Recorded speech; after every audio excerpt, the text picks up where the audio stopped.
Представим, что конфликт гномов и эльфов не исчерпал себя, что если бы распри между гномами и лесными эльфами переросли в полномасштабную войну. Трандуил, враждебно настроенный к Дайну, лидеру Железных холмов, ведет свою армию на бойню с гномами. Дайн не медлил и собрал под свое командование гномов как Железных холмов, так и Эребора, пополнив свое воинство элитой из элит. Друзья, 90% из вас смотрят ролики, что я делаю для вас без подписки. Подпишись, я тебя не разочарую.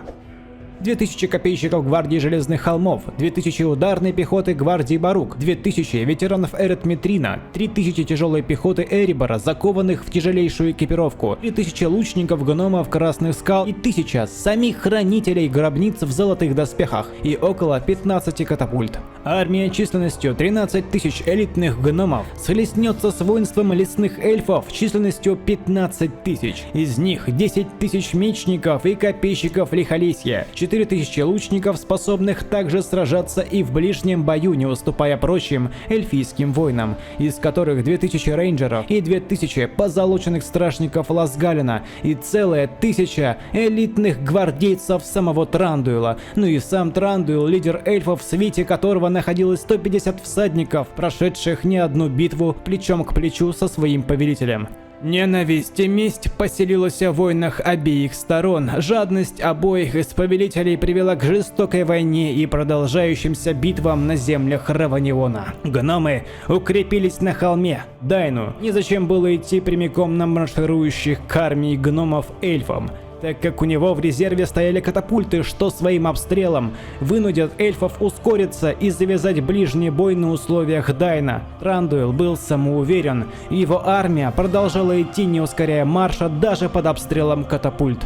Гномьи орудия дальнего боя не могли поразить множество эльфов, однако за время пальбы унесли жизни около сотни воинов. Но это лишь капля в море, учитывая численность армии Трандуила. Эльфы не спеша приближались к гномьим позициям. Дайн готовился к обороне. Он расставил в центре гвардию копейщиков Железных холмов, позади тех расположив хранителей гробниц. На левом фланге Дайн расставил все подразделения тяжелейших мечников Эребора, а на правом фланге в две линии расположил гвардию Барука, позади тех ветеранов Эретмитрина. Также за всеми подразделениями пехоты были расставлены в тылу лучники Красных скал, растянувшиеся от одного фланга до другого. Инженеры за пару минут обстрела из катапульт истощили половину боезапаса, а эльфы продолжали неспешно маршировать, сокращая дистанцию для своих лучников. Дайн был в замешательстве.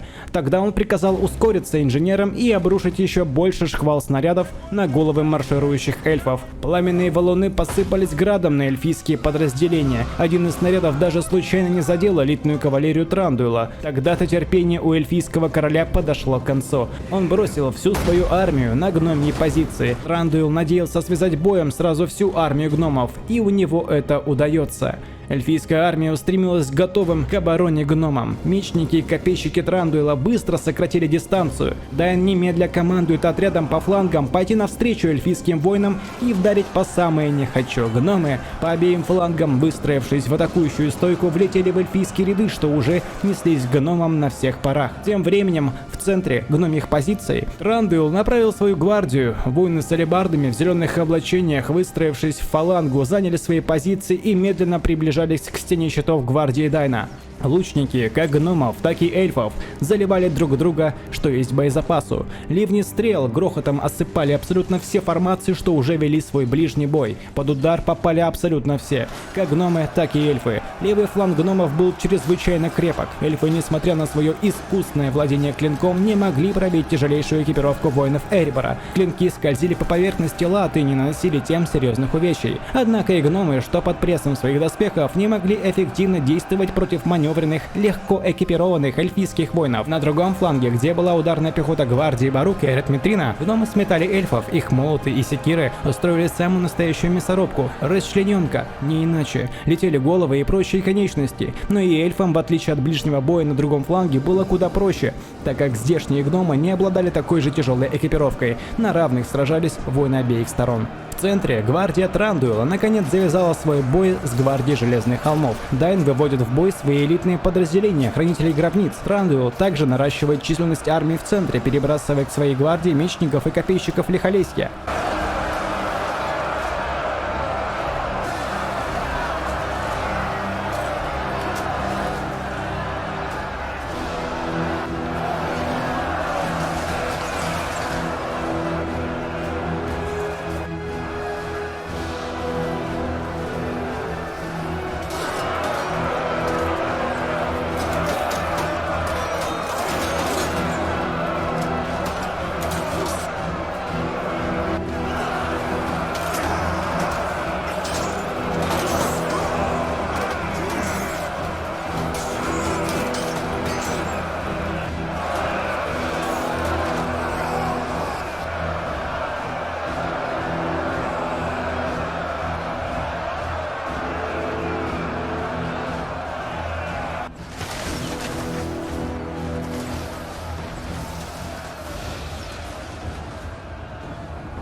Спустя полчаса адской бойни все еще не было ясно, на чьей стороне перевес. Дайн не стремился вступать в бой без надобности, стараясь сохранить силы своего единственного резерва в лице молотобойцов. Трандул же напротив, видя доблестную жертву своих воинов, еле сдерживал себя от боя, очищая свой разум от нежеланных мыслей. Однако его буйный нрав дал о себе знать. Трандул надумал устроить переполох в тылу гномов и сломать один из флангов ударом в спину сражающихся гномов. Недолго выбирал фланг для удара эльфийский лидер. Гномьих латников не сломить кавалерийским ударом в тыл, а вот ударную пехоту Эрет Митрина и гвардии Барук напротив. Трандул со своей свитой всадников направился в обход. Конница быстро преодолела фланг и вдарила под неистовым натиском в спины ничего не подозревавших гномов.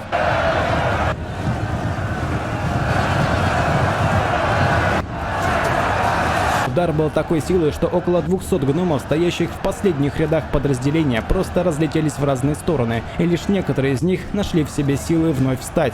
Прочих же от удара сбруи лошадей либо оглушило, либо затоптало. Потери были колоссальными. Гвардии Барук и ветеранам Эрет Митрина пришлось сражаться на два фронта. Эльфийская пехота, взирая на своего повелителя, вобрав доблесть и мораль, начала пуще прежнего сдавливать позиции гномов. Дайн, наблюдая за этим, решает вывести отряды гвардии Железных холмов из боя в центре, оставив сражаться хранителей гробниц, и перебрасывает копейщиков к флангу, где Трандул со своей кавалерией устраивает смертоносные натиски в спины гномов. Однако на переброску уйдет много времени, и не факт, что копья поспеют вовремя. Тогда Дайн также решает перестроить лучников в тылу и дать залп по кавалерии Трандуила, несмотря на то, что под обстрел попадут также и гномы.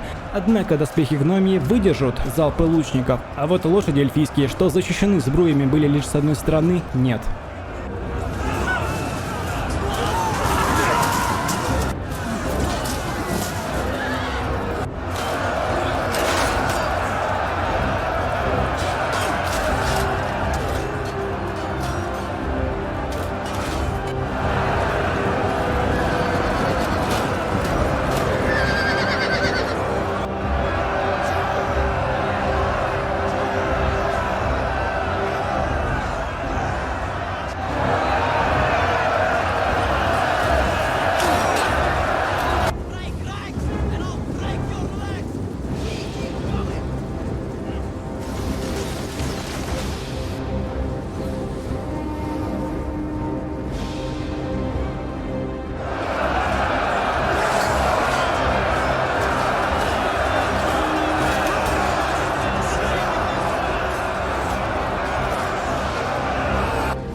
Спустя время, когда у лучников боезапас был чуть ли не полностью израсходован, эльфийский командующий, лишившись чуть ли не всего своего кавалерийского состава и сам раненый в плечо, решает отступить, так как более он не был способен также эффективно принимать участие в битве. Однако эльфы продолжают сражаться. На левом фланге, где находились бронированные гномьи воины, эльфы не в силах сломать их ряды, начинают сами уступать в битве с гномами и терять все больше и больше воинов. В центре, как оказалось, гвардия Трандуила не может на равных вести бой с хранителями гробниц. Золотые доспехи гномов были несокрушимы от наконечников гвардии Трандуила.